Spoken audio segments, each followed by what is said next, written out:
Are you actually recording? Oh, yeah, God. Oh, I can't believe. Yes. Yes, I can see it recording. Okay, cool. God. Oh, man.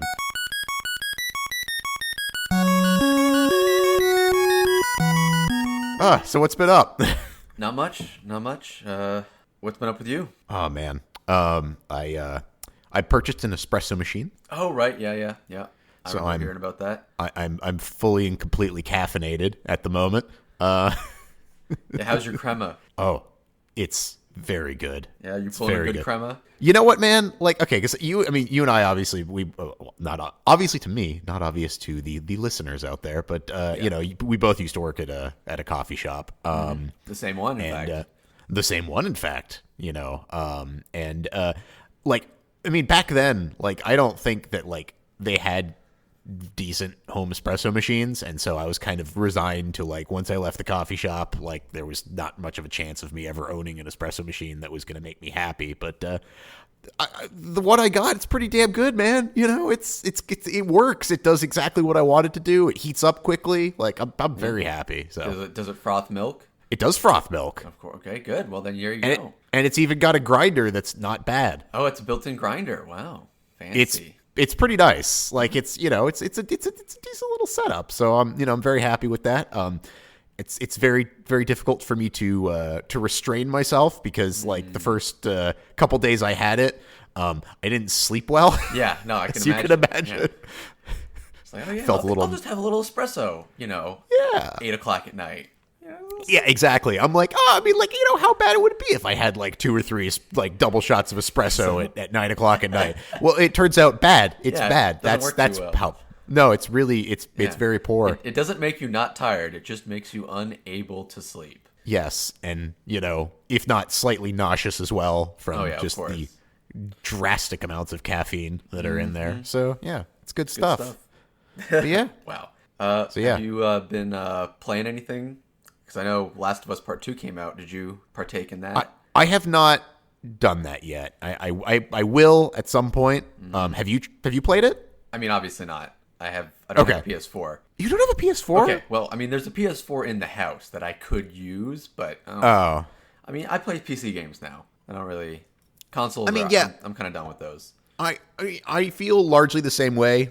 I basically own the consoles for, like, if there's exclusives that I really desperately need. But like, even like Death Stranding, right? Like, that came out for PC, so I'm like, great, cool, I can play that there instead of having to play Exactly. on the Yeah, it all eventually comes to PC anyway because the architecture is the same now. Yeah, I don't know if it's all those Naughty Dog things are never like make their way to No, those make are their really, way to the PC. Yeah, those are actually exclusive. Which is frustrating because it's like I would just much rather play it on a PC, But at any time. Having said that, Bloodborne is coming to PC. Is it? Okay. I'm pretty sure because they're doing the Demon Souls remaster, and then Bloodborne is coming to PC, right? Yeah, I'm pretty sure. Let me just double. I just check didn't hear about this. Is Bloodborne coming to PC? Oh, it's a rumor. Oh, Yeah, I was about to say, I was like, if that was confirmed, I feel like there would be more of a fuss on Reddit. I feel like I would have heard about this. I could have sworn that with the Demon Souls remaster release, there was some. Okay, it's a rumor. Never mind. Okay, cool. That's what I thought because I was like, I would imagine that I would have heard about this. Yeah. That would be amazing. I mean, I would replay Bloodborne if it was on PC because I loved Bloodborne. I would play it. Yes, it was great. It was a great game. We've already kind of discussed my my playthrough on that. I did find it easier than the rest of the Souls series, but that's only because I was already playing. Yeah, I was already playing in a way that was kind of Bloodborne-esque in the first place, so I probably had, I guess I would say, more practice than people that were, like sworded board. Yeah, we aren't shield users in this family. We're Exactly. dodge and hit. So this is a dodge family, for sure. Dodge only family. Yeah, Dodge none of only. that shield bullshit here, unless it's 2 shields. Should have rolled. 2 shields is okay. That's a whole different thing. 2 shields is fine as long as you roll. As long as you're rolling with them and not using them as blocking. You're using them to attack with. Yes, only to attack. Yeah. Oh, jeez. Okay. But no, I played. I actually played because it finally came out on Steam instead of the Epic Games Store. Is Outer Wilds. Oh yeah, you played Outer Wilds. Outer Wilds was great. Have you played it? No, but I've seen it. You should play it. You would really like it. It's just good. It's a really good game. It's one of those games where I feel like watching it is playing it, in essence. How do I feel about that statement? Let me think about that. Watching it is, I mean, it's like, is my experience going to be significantly different from your experience? I mean, maybe the order of the planets I visit at most, like, that's fine. Like, I got it. Like, it's cool. Like, the music is cool, the art's cool. I just, like, do I need to be the one pressing forward on the analog stick? I mean, I guess, let me say this. If you've already, like, watched a complete playthrough of it, yes, then you're not going to see anything new, but I do feel like you have robbed yourself a little bit of an experience by not having just played it. No, and I agree that I get a shadow of the full experience. But, there's so much shit coming out. And I mean shit in, like, the best way, not in a derogatory way. Yeah, no, I know what you mean. There's there's too much to consume. There's a lot of stuff. And so it's just like, if I can spend 30 minutes playing that while also playing another game, or watching Outer Wilds and playing Outer Worlds, right? Or something. Just like, I don't know, that's more efficient entertainment. You should have done the reverse. Okay. Yeah, I mean, yeah, Outer Worlds was pretty disappointing. That's what I'm honestly, like, it was on my list and now it's kind of off it because I was like, everybody was pretty down on it, and yeah, I wouldn't play it. Yeah, I mean, I bought it, and I hope that buying it will encourage them to continue making games like that, and maybe the next one will be better. Mm-hmm. But it was not. It was not great. Yeah. Have you played Disco Elysium yet? Nope. You really? Yeah, I really should. Yeah, I know. You should, like, play that next. I would be very, very happy. Honestly, you should play that. You should play Obra Dinn. You should play both of those because they're both those two games. I think, like, back to back were like games of the year for me, like, in their respective years. Well, in the respective years that I played them, which I think was 2 years in a row. Like, Obra Dinn 1 year, and then Disco Elysium. I guess, was it this year or was it last year? I can't even remember. I thought they were both last year. Yeah, but I think I think Obra Dinn I played last year, and then Disco Elysium I played this year. Okay, yeah. But you should, yeah, because it was definitely this year, because it was after Christmas, so it must have been this year. Okay, yeah, Disco Elysium. Yeah. Oh, I'm almost ready to jump into a new CRPG. Yeah, well, and I mean, like, it's I mean, yeah, it's a CRPG. But it's like it's because it's so not like, I mean, it's like, no turn-based combat and all that stuff. Like, it's so stripped down and good that, like, it doesn't feel like playing, like, an RPG, which sometimes to me is like a daunting task. Like, oh boy, I gotta, like, go through this whole thing now. Yeah, but I like the going through the thing part. Okay, fair enough.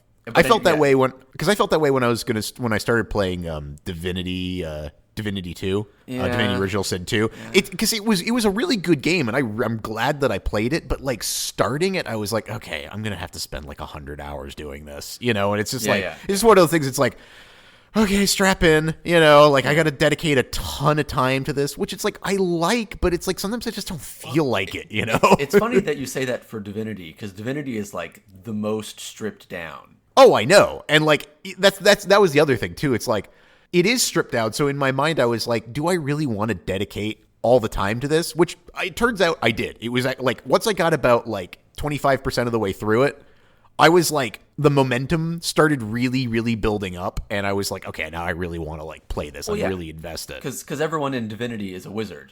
Yeah, pretty much. I mean, literally, just like, oh, you're a warrior. Actually, secretly, you're a wizard. Yes. With the whole everyone just whatever has it's spells. called. Yeah, everyone has spells. Source. Yeah, I can't remember what the thing is called. Source. Thank you. Because there's source. Yeah. So there's only one class in Divinity, which is what makes it so easy. It's like, oh, you're that? Well, actually, no, you're just a wizard. And also, you could play as an archer and destroy. You're a wizard archer. You're a wizard archer, but yes, like, if you want to have a quick and easy experience in the combat of that game, just play an archer, and then that's the end. You win. Yeah. Well, because there's so many, like, movement spells. It's like, you just bounce around everywhere and just, like, absolutely wreck shit. which was my experience. I mean, because I played, it was like my ranger and my like healer, and that was it. It was just like healer, heal the ranger, lone wolf. Yeah, nice. That's. I mean, like, I guess like if I wanted like more of the story and to do more of like the little story paths, but it's like I just didn't have the energy for that, so I was like, I'm gonna keep it to 2 characters, and I'm just gonna go balls out, and I enjoyed it. Well, that's actually the strongest build, so that was a good choice on your part. It seems like it was, because like I had almost no trouble with the game. Like sparing a couple parts, it was pretty straightforward to just win. Yeah. So I was pretty happy with it. Have you played anything else?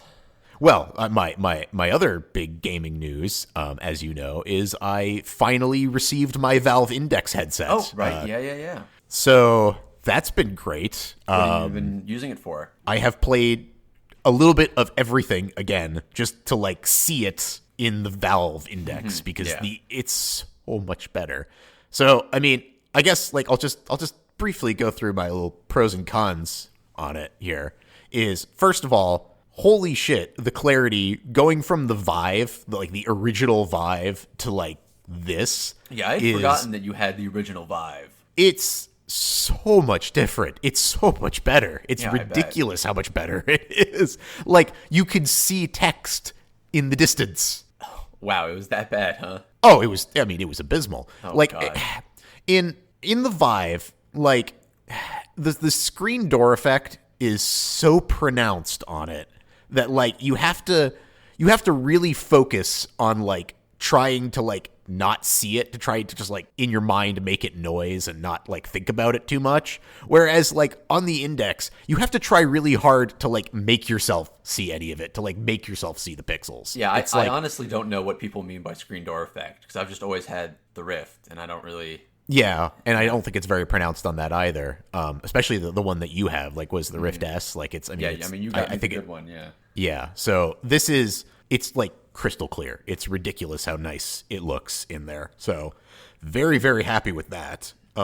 Cons, so pro and con, the field of vision is massive, because you can actually adjust nice. Yeah, so you can adjust, like, I mean, the lenses themselves, first of all, are just really big, which is great. You can also adjust the distance they are from your eyes, so you can pretty much bring them like right up to like they're practically touching your eyes. I think actually when I first put it on, and the lens distance was fully like as forward as it could go, I think they were actually touching my eyeballs, and I had to like push it out a little bit. Oh. Yeah.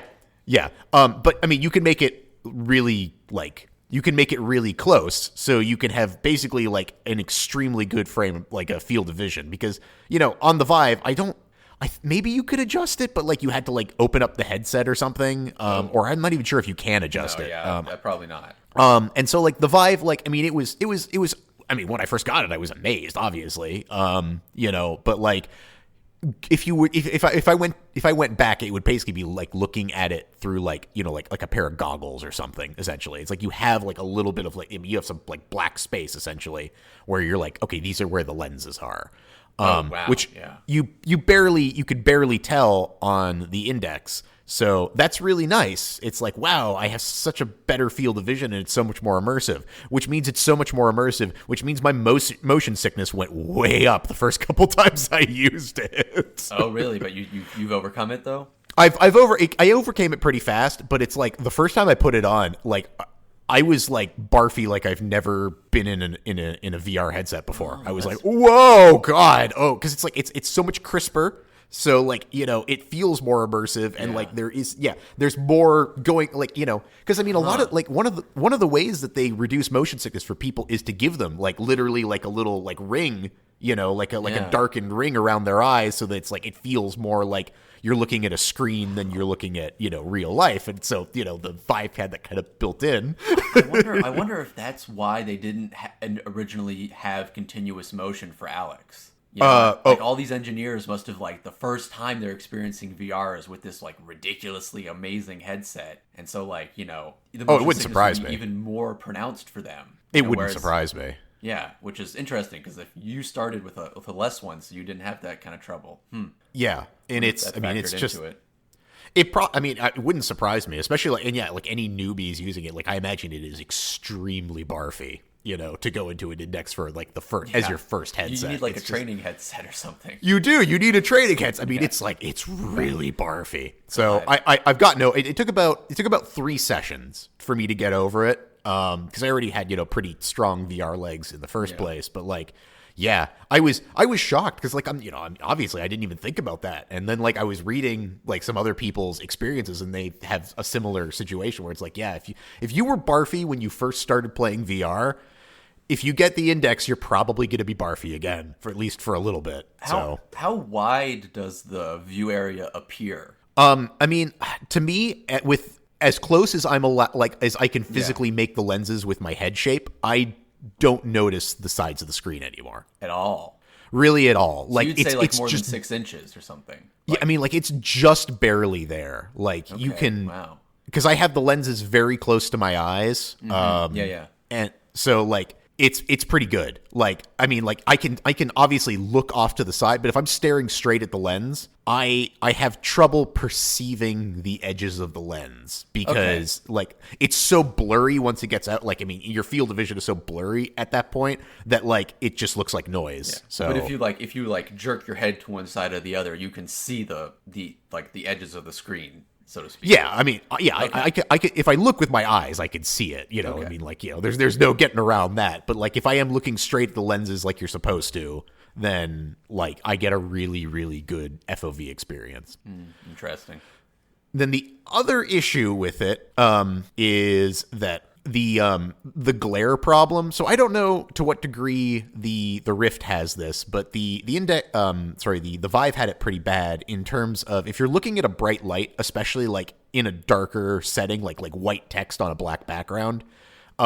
There was a little bit of like lens like bloom or like lens like glow coming off of the text because it's just like the way the lenses are designed. They're like if you look at the lenses themselves, they kind of look like they have like little ridges in them. Yes. Yeah. So that was pretty bad on the Vive, and it's like even worse on the Index. Worse, really? Yeah, it's extremely noticeable, but that's only really something that occurs maybe like, 5% of the time. Like it's always there on the loading screens because the loading screens are basically like black with text, right? But like when you're in a game where it's like, full colors and daylight, you don't notice it at all because everything is in daylight. But it's just like really like it has to be a very dark space. And then, like a very bright light, but then once you see that is pretty noticeable. So it doesn't come up a lot, but it's just kind of like one of those things is when you do notice it, like, it's like, you're like, oh, okay. I wonder if they could have fixed that. Yeah, that's interesting. I can't say I've noticed that before. Yeah. I don't think it's as pronounced on the Rift as it is on the, I don't know because does the Rift use Fresnel lenses at all, or is it a different lens technology? I honestly don't know. I mean, they look like they're like. I mean, I have my headset right here next to me.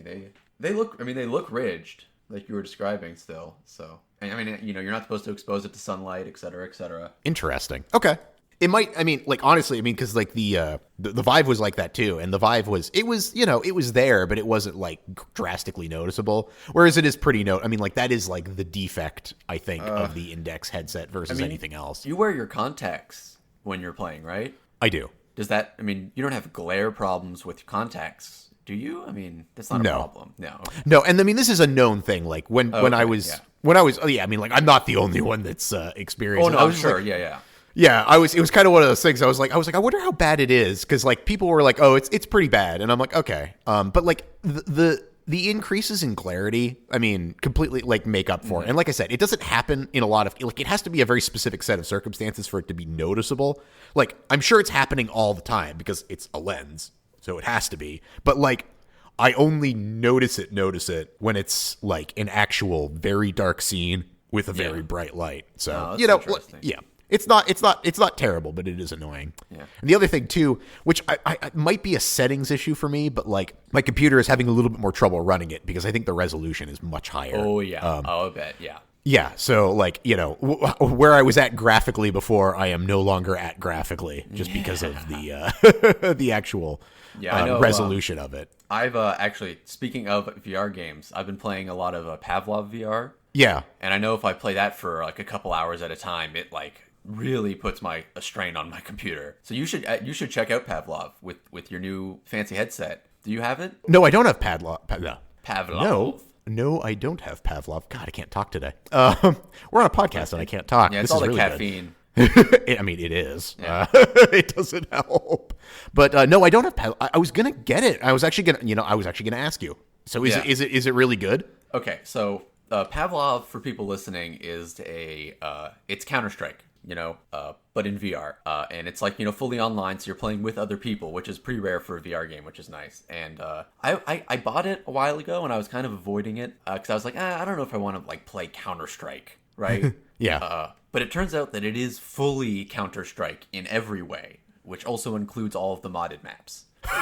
Oh, that's awesome. I didn't realize that. There's no surfing, because I think, for obvious reasons, that would be horrible in VR. Oh, no. They have to do that. I mean, it would be amazing, but it would also be completely vomit-inducing. Oh, I want to barf so bad. Yeah, so there's unfortunately no surfing, but there's like zombie servers and like regular servers and like World War I modded servers. The one I've been playing is like it's werewolves. It's werewolf, like the card game.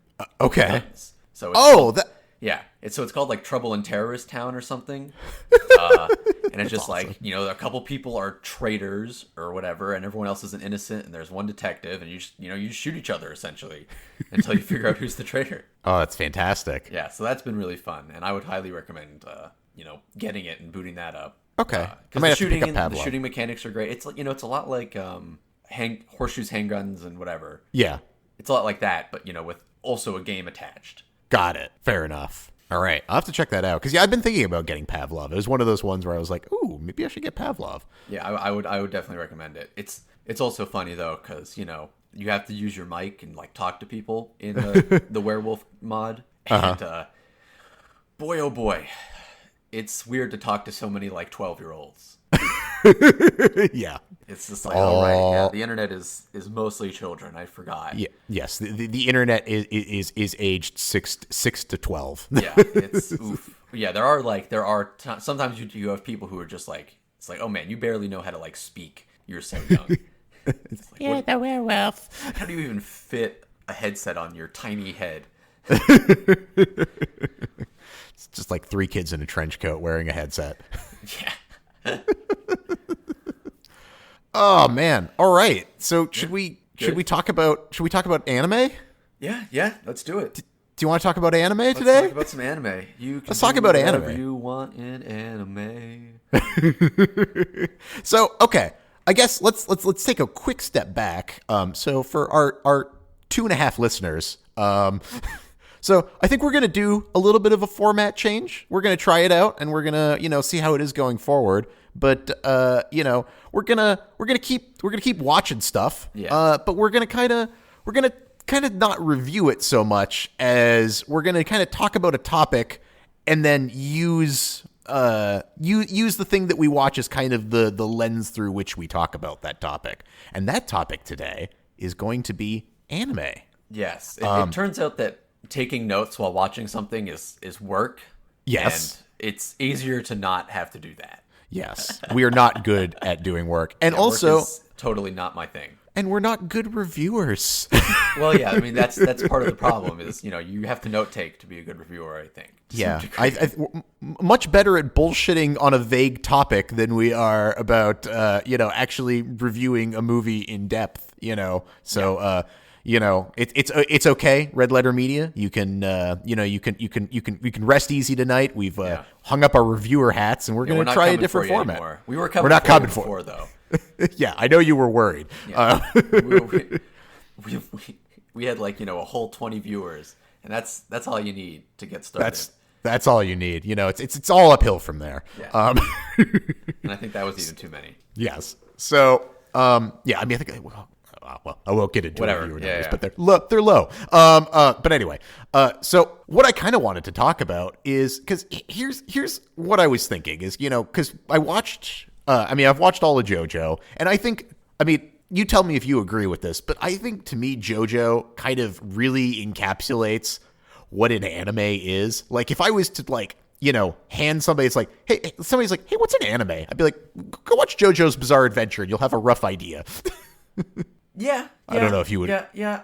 It's weird because just like, it's JoJo's is very much modern anime. Okay. That's definitely true, I would say. Like the amount of references and stuff that, spring out of JoJo's. Pretty much every anime has a JoJo's reference in it nowadays. So okay. As like a popular anime for the modern era, it's JoJo's for sure.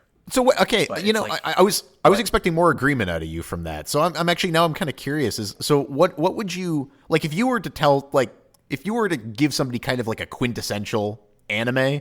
What would be your pick? Like quintessential?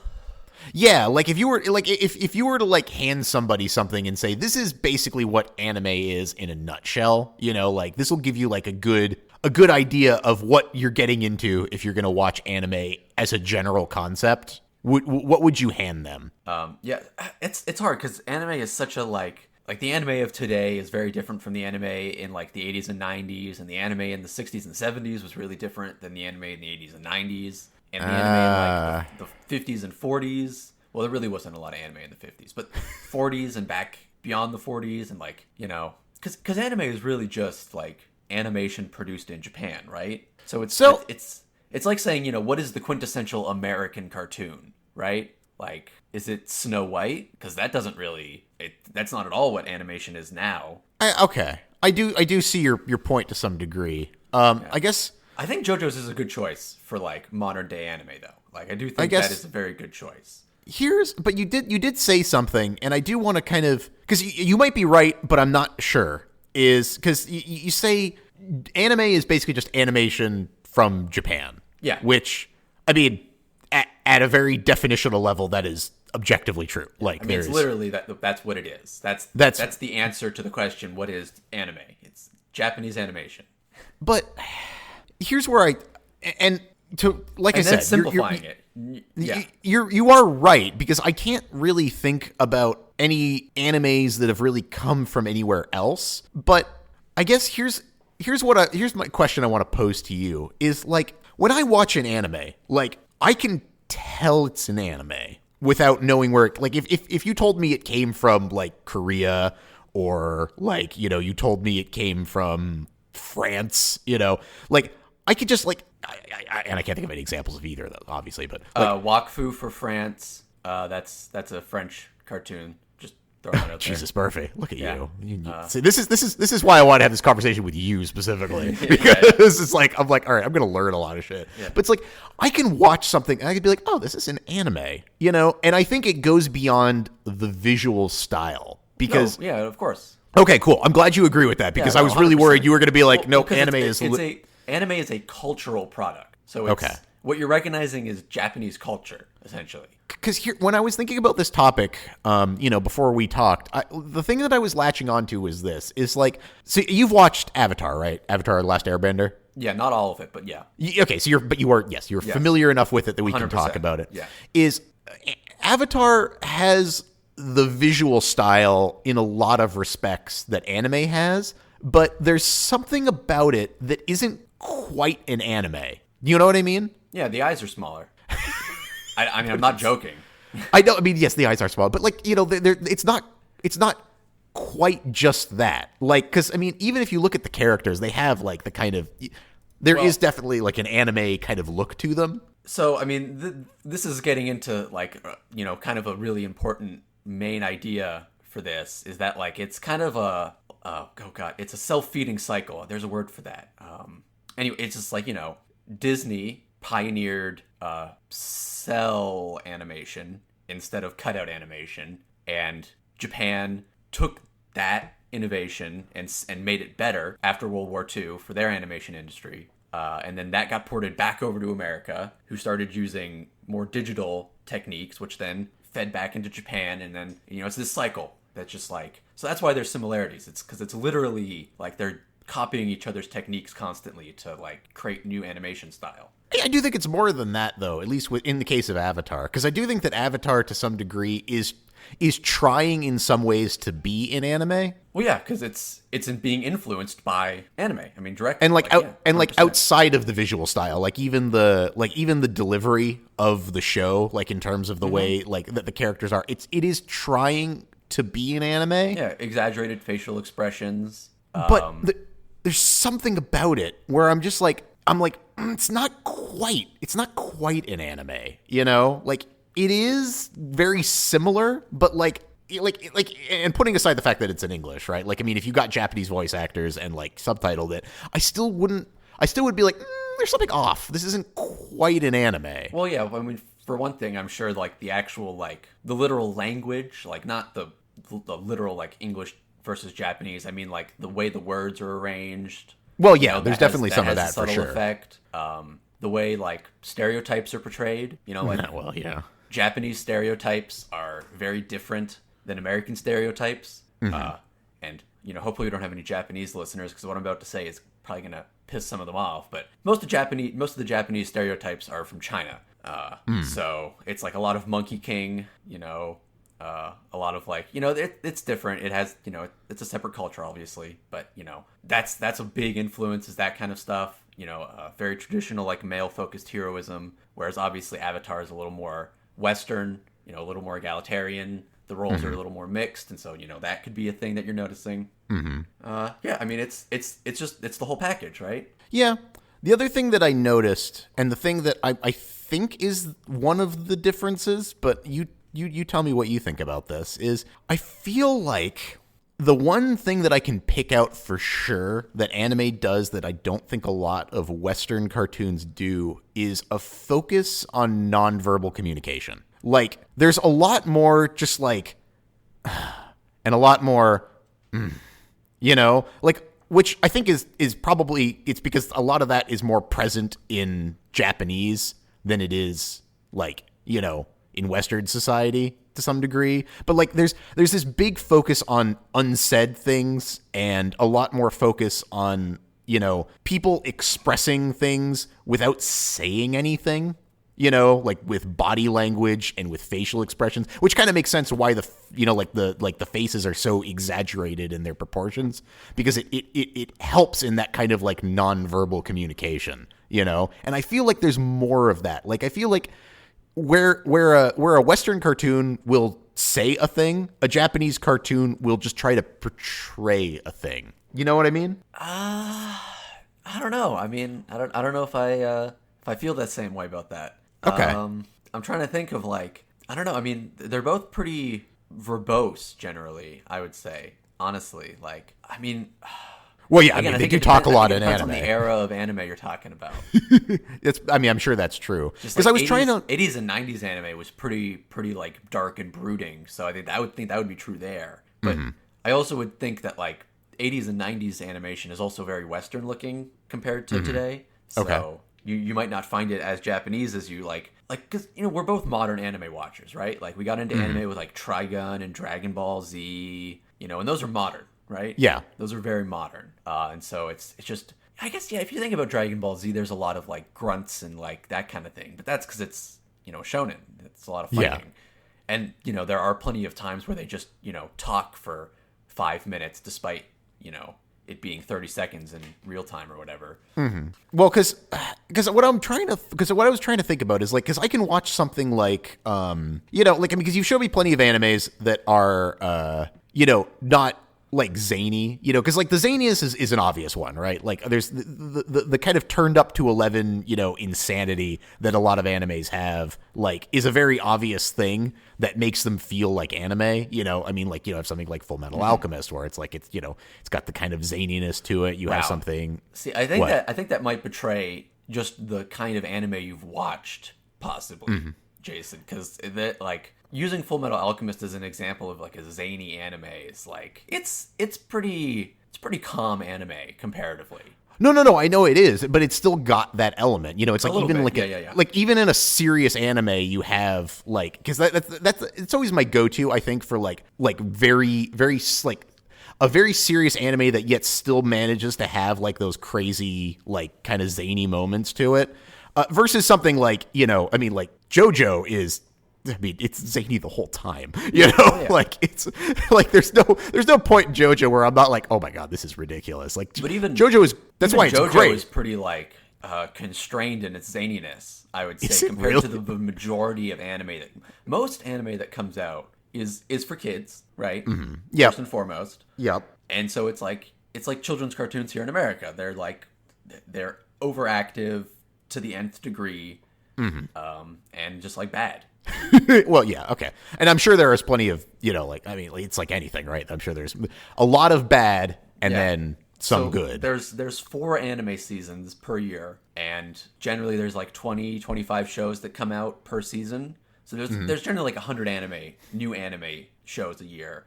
And out of those, I'd say like 3 or 4 are good if you're lucky, And then when I say good, I mean like watchable. Okay. Not like, you don't get 4 monsters a year, right? Like, there's only 1 monster. There's only I need one to watch Legend Monster. of Galactic Heroes, and there's only one Mushishi. I guess I'll use that as an example. Although Mushishi's okay, actually. It's good, though. It's good. Anyway.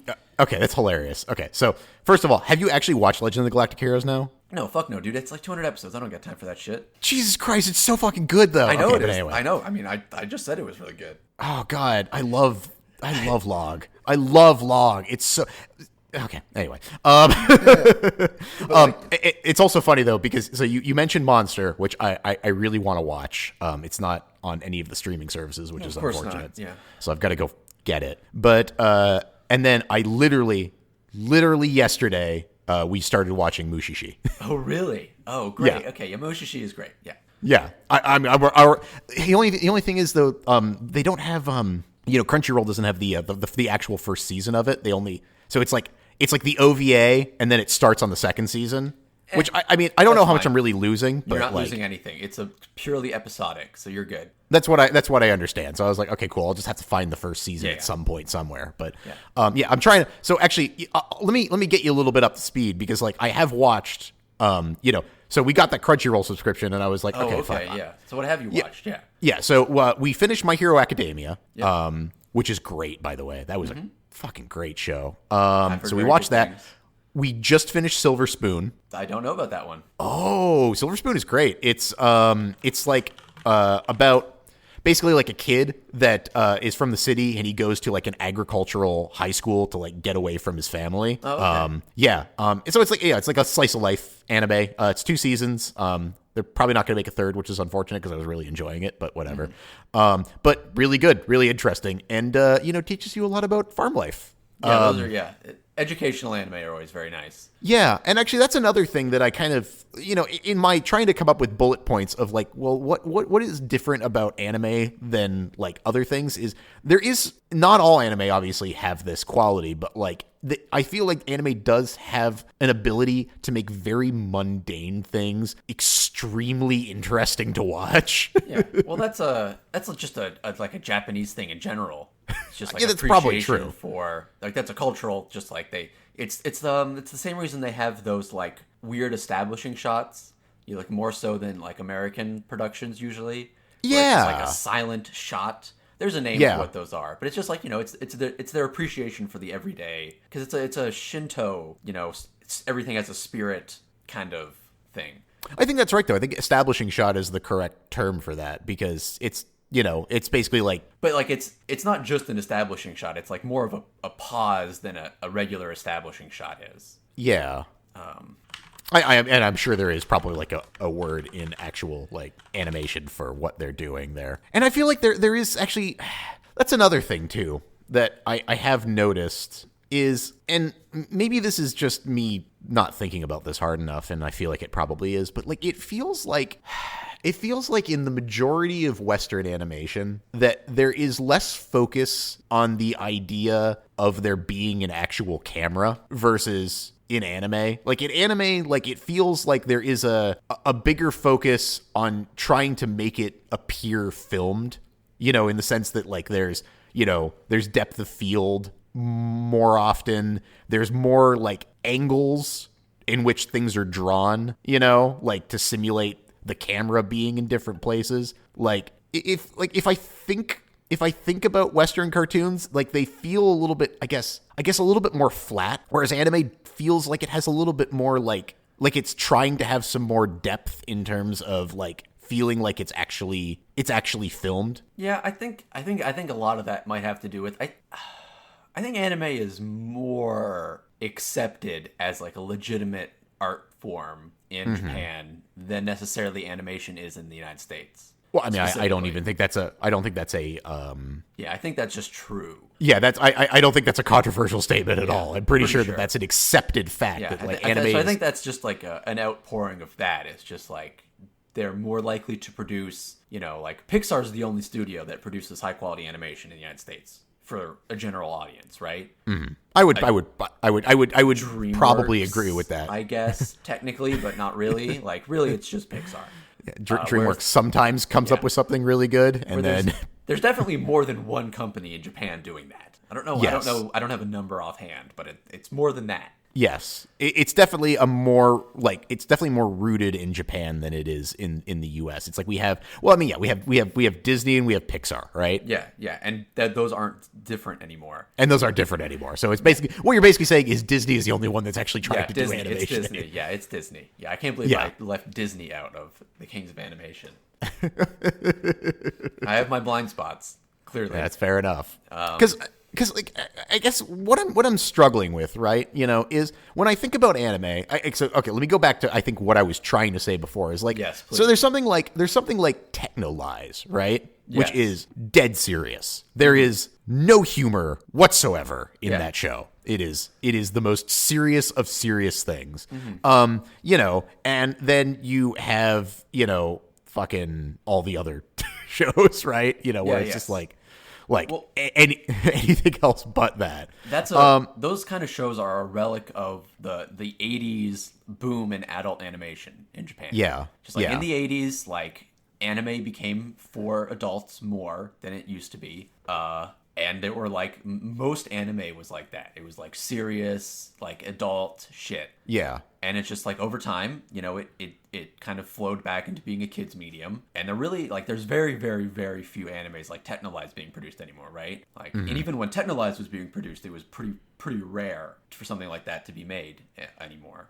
So it's just like, times have changed. But like I can watch that and then I can watch, JoJo, and outside of just the visual style, I feel like it's very easy very quickly to be like, okay, this is an anime, I feel like there's something there that I can't put my finger on of like why it feels like an anime, and I don't think it's just the visual style. I mean, maybe well, okay, when you say visual style, do you mean like literally like the way the things are drawn? Yeah, like literally the way the things are drawn. Because I think you're right about the camera movement and stuff. Like literally the way the people are drawn. Yeah, you know? Because it's like, I mean, even though JoJo's characters are insane looking, like, yes. like there's still like a connection between the kind of drawing that they do in JoJo and the kind of drawing that they do in Technolize. Like, I know that there's some degree of like, it's like, okay, these both look like anime characters, but like, it is more than that. Like, there is something about the way that anime is acted and the way that like it's like presented that is different from Western animation, but I really, really have a hard time putting my finger on why. It's like I feel like this is what I feel like, and I might be completely wrong on this. I feel like if you did live action, like good live action versions of both of them, but like kept all like the dialogue and everything exactly the same, I feel like I could still tell you that it's an anime, without the visual style being there, with it like literally just being people. Here's my question. What cartoon are you using in your head to compare to anime?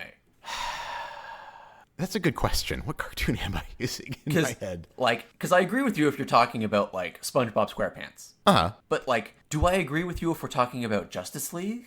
Or the Batman the Animated Series?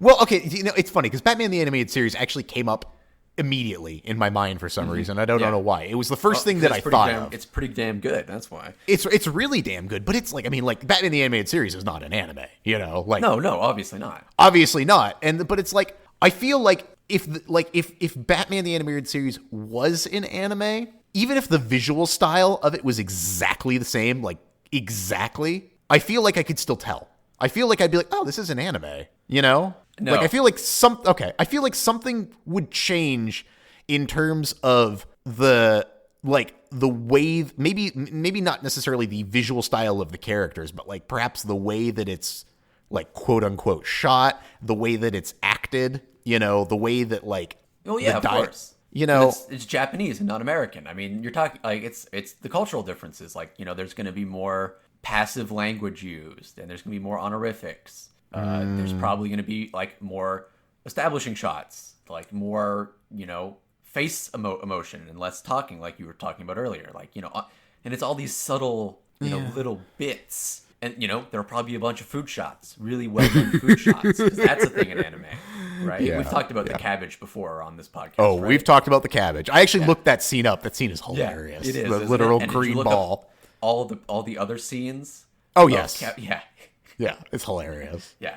But yeah, I mean, because it's funny, because Batman the Animated Series, now that I'm thinking about it, does have a lot of the things that we're talking about, yet it's not quite there, Right. It's no, like, of course not, yeah. Because it's got a lot of, like, there's a lot of quietness to Batman the Animated Series. There's a lot of establishing shots, there is a lot of, it's a very subtle show, which, I mean, was part of what made it so great. But like, yeah, I think maybe it is the language use because I mean, I know that one thing for sure that's very noticeable in Japanese is the idea of kind of like stopping sentences in the middle of them. Like, yeah, you see that a lot more in anime than I think I see anywhere else, of like not finishing a whole thought on a regular basis. You know what I mean? Yeah, no, 100%. It's a more like, it's a more passive language style. Yeah. On purpose. Yeah. And like, I feel like that almost never, like you never have like the, somebody just kind of like stopping in the middle of their sentence and not actually finishing it on a regular basis in Western animation, which I think maybe is part of. And the other, really big problem you're going to face is, again, these two industries feed on each other, right? So it's like, remember the Teen Titans show? Yeah. Right? Just like that was explicitly borrowing anime stuff, right? Yes. Like, and incorporating it into Western animation. And so it's just like they're constantly blending together. And so trying to separate them fully is just like, well, you're not going to be able to do it. Mm-hmm. Because the differences are always going to be kind of subtle, cultural based ones. I guess maybe that's it. I think maybe it is really that, it's that cultural element that's like, so I guess that's the thing is like, so I mean, could you actually do it? Could you actually do like an anime properly outside of Japan? See, this is very interesting that you bring this up like now, because we just recently had the first Korean manhwa. Well, I guess it's technically a webtoon. Okay. Korean webtoon done in Japanese anime. So it's it's originally a Korean thing that now is being produced by a Japanese animation company. And so like they Japanified it. Like, it's still mostly Korean, but they've like changed certain things to like be more Japanese. Interesting. So it's like I think to be anime means to like be in some way Japanese. Like they're inseparable. Interesting. By the way, it's the two ones that are doing it is Tower of God and God of High School. I just realized they both have God in the name, which is interesting. Oh, that's why I'm getting all these freaking things about God of High School. Okay, because Yes. on Crunchyroll, it's like God of High School. I'm like, okay, what? Why is this now? Okay, they're pushing it so hard because it's like these are the first Korean webtoons to be made into anime. Interesting. So it's funny because a lot of anime is produced in like Korean animation farms. So yes. It's all coming full circle. They're exactly. They're like, we can make anime. We'll just make it ourselves. We live in a globalized society. Cultures have mixed pretty thoroughly at this point. Yeah, ain't that the truth? Yeah. So that being said, though, let's talk a little bit more in depth about JoJo because JoJo to me. So I feel like I mean, I don't, because the question that I asked, I don't know if I still know exactly what I'm putting my finger on, but I do feel like you're right. I feel like it must be a cultural thing. It has to be a cultural thing because it just has to be. I think that's what I've kind of settled on. There's a huge number of factors that go into that, right? Yeah. But like to put your finger on every factor would require you to like frame by frame go through every individual anime that exists. It's like, there's not even like, Japan's a big country, right? Like it is third, fourth most populous country in the world. It's up there. It's like top 10, not third or fourth. I don't know what I'm talking about. Anyway, my point is, like, you know, Kanto animation is different than Kyoto animation, and Osaka animation is different than, right? Like, there's, like, you know, if you go to Osaka, people speak like it's like the South, right? Yes. So it's just like, you know, it's not like Japan is even one thing. So to like try and pick apart what it means to be anime is like, that's a big fucking question. 11th, by the way, most populous 11th. country. Okay, damn, it's not even the top 10, man. I'm really bad at guessing. No, I mean, I know where you're coming from, too. It's just funny because it's China, India, the U.S., Indonesia, Pakistan, Brazil, Nigeria, surprisingly enough. No, Nigeria makes sense. Nigeria's fucking huge. Really? You know, I'm really bad Nigeria at is like geography. the United States of Africa, if we want to like be really crude about it. I'm really bad at geography, Every so time- in my mind, every time Nigeria you is watch not... a documentary about Africa. There's always a Nigerian somewhere. Okay, fair enough. And then Bangladesh, Russia, Mexico, I guess, which makes sense, and then Japan. So yeah, interesting. Wouldn't have guessed. I'm bad at geography and not really so great at knowing. I mean, we how were big educated countries in are. American schools, so Oh yeah, you know, yeah. we were fucked from the start. There was no chance. Yeah. But Yeah, JoJo is really interesting because JoJo, despite, I mean, like, is very obviously, like I said, to me is very obviously an anime, and yet is in a lot of ways kind of different from other animes, at least from a visual style, than I've watched. Like, it seems like they have a very, very unique way of drawing people in JoJo versus others. Well, yeah, I mean, Araki is just, you know, like one of the premier people in the industry, right? When it comes to manga. So, like, yeah, I mean, and he wants to be a fashion designer, actually. That makes a lot of Like, sense. he doesn't like, manga is like his side gig almost. That makes a lot of sense because they're drawn like exaggerated like model drawings. Yeah, exactly. That's why. It's the specific artist. It's just like Araki is a fucking clothes whore. And also loves popular music. Yeah, exactly. Yeah, he's a Renaissance man, you know. Fucking Roundabout by Yes in the beginning of like that the first couple seasons. Like, I was so sad in the later seasons when like that's not the ending song. 'Cause I was like, I got so used to like. Well, I mean, you know, if you spend any time watching internet memes, you'll get your fill of that. Well, that's the thing. Is like, so I hadn't watched JoJo, and then like after I watched JoJo, I was like, oh, that's what all this shit is about. I mean, that's how influential JoJo is. It's like it even affects American culture. It's massively influential. I had no idea that it was such a fucking phenomenon. Yeah. But it's so funny though, like watching that show because like, you know, Lauren and I, like every time they were like, oh, I wonder if that guy's a stand user. Like I was like we both look at each other like, have the characters not figured out that the only people that are drawn with like giant lanky limbs and like muscles coming out of their eyeballs, those are the stand users. Outfits. Yeah, it's like three guys in a crowd, and one of like all the like two of them are like 5'5", and one of them is like 7'30", wearing like all pink leather with spikes on it. And it's like, who's the stand user in this situation? I wonder which one is the stand user. How will we be able to tell? There's no way. There's no way we'll be able to tell. It's impossible. Let's just pose here until someone attacks us. Oh my god! But like, you know, I will say, oh my god, for like, you know. Growing up on like shonen battle anime, like fucking, you know, like Dragon Ball being the most heinous, I think, of all offenders. Like, Jesus Christ, like JoJo is like all killer, no filler, man. Like, like they don't fuck around. They're like every episode, you got a battle. It's happening, you know. And if you don't, it's crazy. And if the battle isn't done in that episode, it'll be done in like 2 more episodes at most, you know, like the fight with Dio. It's like 3 episodes done. We got it. We took care of it. You know, DBZ, that'd be a season. Yeah, exactly. Yeah. But it's such a strange, like how different the show, like I've never seen a show evolve so rapidly and so like in such a crazy way as JoJo. Like it, like if you start watching that show, like from the beginning to the end of it, it's almost 2 completely different shows at that point, you know? Yeah. I mean, the evolution slows down, I think, to a certain degree. Well, yeah. I mean, I imagine once we get past the current season, it's going to be kind of more of the same. But it's like, you know, I mean, you know, there's 8 different JoJo's like eras now. Yeah. Right?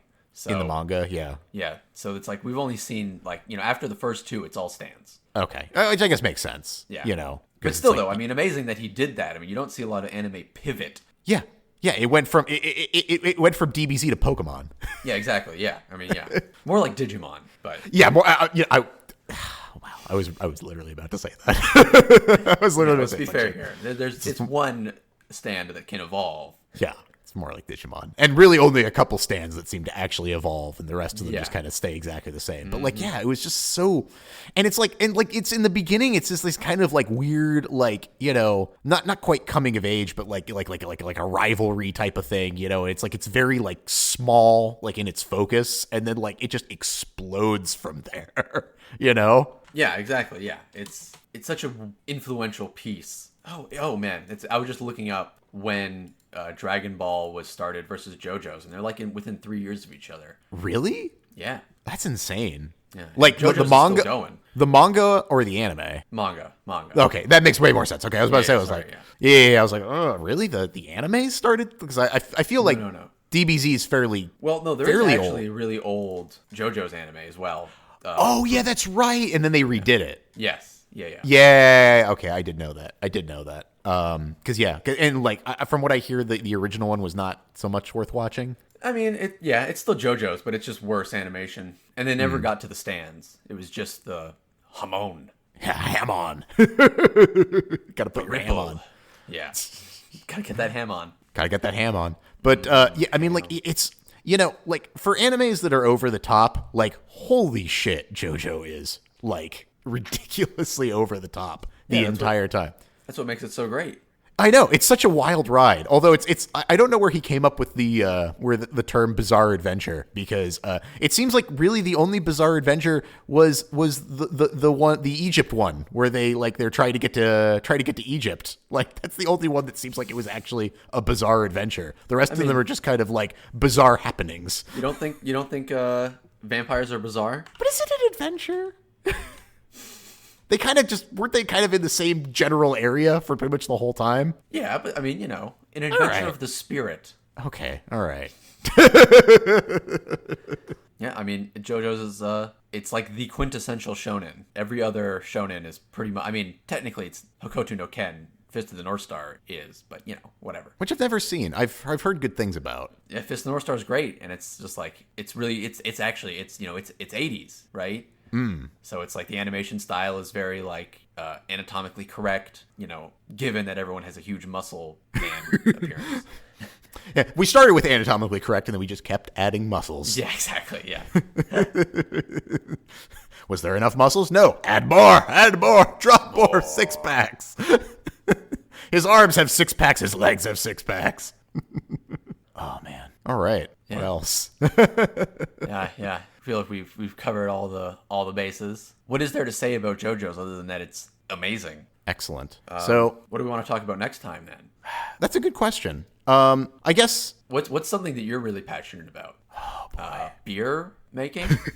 We can talk about the history of beer. I mean, if you want to talk about beer, actually, I just put another beer on tap. Ooh, nice. What'd you make? I made a wit beer. A wit beer? Yeah. You know, like Hogarden or Blue Moon, stuff like that. Yeah. Even though Blue Moon's kind of bullshit. Hogarden probably a better example, but sure.